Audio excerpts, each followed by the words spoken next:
Bismillahirrahmanirrahim. Assalamualaikum warahmatullahi wabarakatuh. Salam sehat untuk kita semua.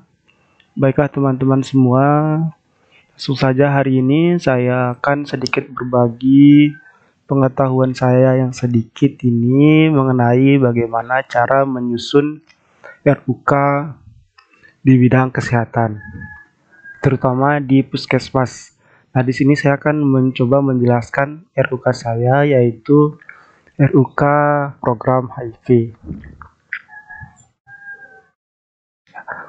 Untuk tahap pertama yaitu kita menentukan terlebih dahulu urutan prioritas masalah yang akan kita atasi dari program tersebut.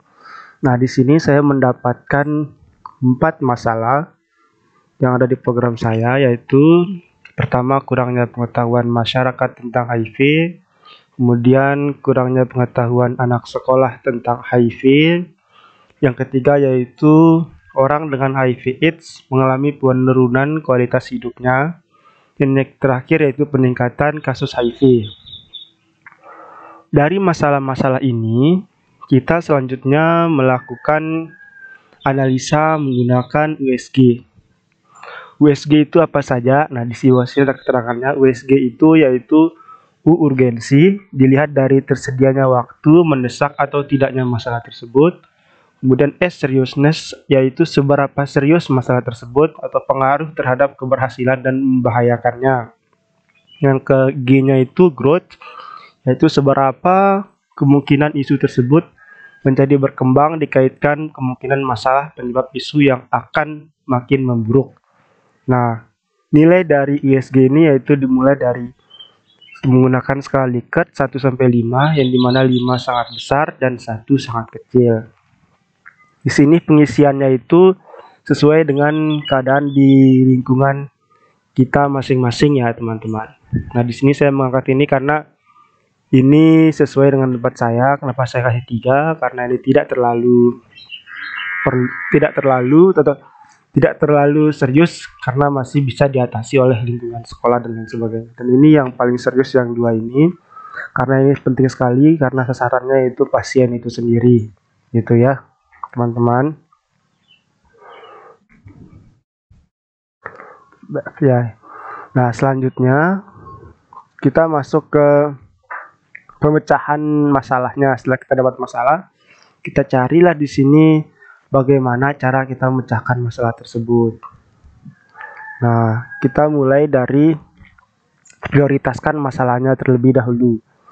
Nah, karena sesuai dengan analisa USG tadi, didapatkanlah prioritas masalahnya ini yang mulai dari pertama yaitu ODH mengalami penurunan kualitas hidup dan seterusnya.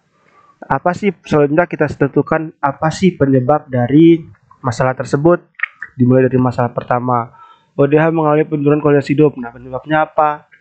Kalau di tempat saya, penyebab dari penurunan kualitas hidup pasien ODHA yaitu karena ketidakpatuhan dari pasien tersebut dalam proses pengobatan dan perawatan.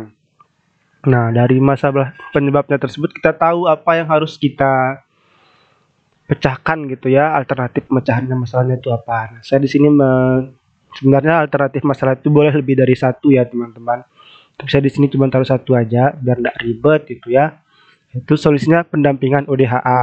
Nah, pendampingan ODHA sebenarnya pendampingan untuk pasien tersebut bisa oleh petugasnya itu sendiri.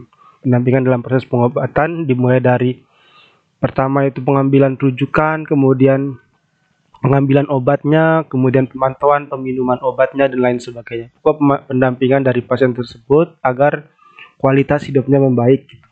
Selanjutnya, pemecahan masalah yang terpilih yaitu pendampingan ODHA. Selanjutnya di bawahnya juga begitu ya teman-teman. Nah, setelah kita mendapatkan solusi atau alternatif dan pemecahan masalahnya, selanjutnya kita identifikasi lagi di sini untuk masalahnya itu. Nah, dari masalah-masalah tersebut itu kita di sini akan mendapatkan indikator-indikator atau upaya dari indikator dari masalah tersebut ya teman-teman. Nah, dari masalah pertama tadi yang ini teman-teman, yang ODA mengalami penurunan kualitas hidup, di sini didapatkan upaya atau indikatornya itu diharapkan terwujudnya orang dengan HIV positif HIV positif yang berdaya, berkualitas hidup tinggi dalam bidang kesehatan, sosial, ekonomi, pendidikan, dan budaya. Nah, selanjutnya targetnya itu sendiri yaitu pasien dengan HIV/AIDS. Kemudian target capaiannya itu yaitu 100%. Kenapa 100%? Yaitu karena targetnya itu semua pasien positif di lingkungan tersebut. Nah, ini ketukar ya teman-teman, maaf ya. Harusnya ini di sini, di atas sini. Nanti saya tukar sendiri. Nah, dan gitu juga yang berikutnya ya teman-teman, yang di bawahnya juga seperti itu ya. Selanjutnya setelah kita menentukan identifikasi masalah ini, kita selanjutnya menentukan pembiayaannya ya. Untuk pembiayaan ini tergantung dari wilayah kerja masing-masing ya teman-teman, untuk biaya transportasi dan lain sebagainya, karena beda-beda puskesmas, beda-beda biasanya begitu ya. Di sini kita fokus saja untuk rencana usulan kerjanya. Ya, untuk rencana usulan kerjanya yaitu pertama, untuk karena HIV itu masuk dalam PKM esensial dan Perkesmas. Nah, pertama yaitu kita itu screening, yaitu deteksi awal kasus tersebut. Sasarannya itu masyarakat yang di sini maksudnya itu masyarakat yang beresiko ya teman-teman, seperti ibu hamil, penderita TB, caten, calon pengantin, kemudian WBK, penderita diare yang berkepanjangan begitu ya teman-teman, dan jangan lupa untuk waria dan lain sebagainya. Selanjutnya yang bertanggung jawab di sini itu petugas HIV-nya sendiri, dan kebutuhan sumber daya itu petugas HIV, petugas TB, petugas diare. Di sini teman untuk mitra kerjanya ini teman ya.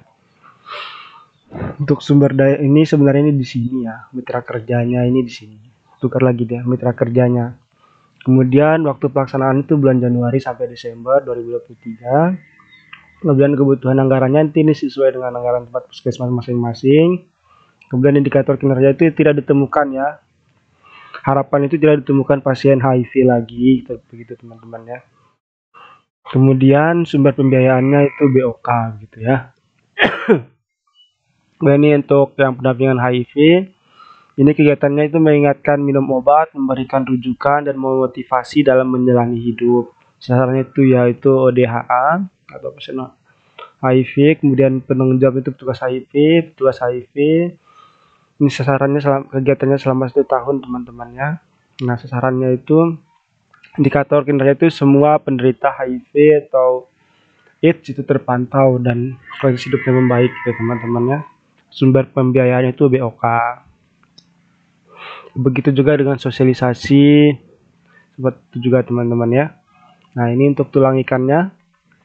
Nah, di sini kita bisa lihat ada terdiri manusia, metode, sarana, dana, dan lingkungan. Main, metode, money. Ya, begitulah. Instrumen dan lain-lain teman-teman ya.